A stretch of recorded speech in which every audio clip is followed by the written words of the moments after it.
আর এত বড় সুযোগ হাতছাড়া করুন, আমি তোমাকে মাঝে সাঝে গিয়ে দেখে আসবো।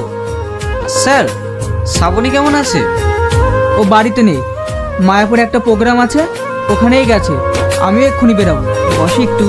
এই ছবিটাকে তুমি চিনতে পারছো? হ্যাঁ চিনতে পারছি, আপনার কাছে জাদু আছে। গ্রামের একটা মেয়েকে আপনি শহরে ম্যাডাম বানিয়ে ফেললেন। এবার বউ বানাতে পারলেই হয়। কি বললে? তুমি চাও না? কেন চাইবো না, অবশ্যই চাইবো। শ্রাবণীর সাথে দেখা হয়েছে তোমার? কি করে হবে বল? ও কি আমাদের মতো সাধারণ আছে? ও অনেক বড় শিল্পী হয়ে গেছে। ওরকম ব্যস্ততার মধ্যে থাকতে তুমি সবকিছু খয়ে দিয়ে শ্রাবণীকে পাইয়ে দিলে। ও যত বড় জায়গায় যাবে তত আমার সুনাম হবে। তুমি একটা পাগল, কিচ্ছু বোঝো না। তুমি আর কোনোদিনও ওর সাথে দেখা করতে পারবে না। না রে সালমা, তুই ভুল বলছিস। ও আমাকে কোনোদিনই ভুলতে পারবে না। শাহিন ভাই, একটা বিয়ের প্রোগ্রাম আছে, তোমাকে যেতে হবে।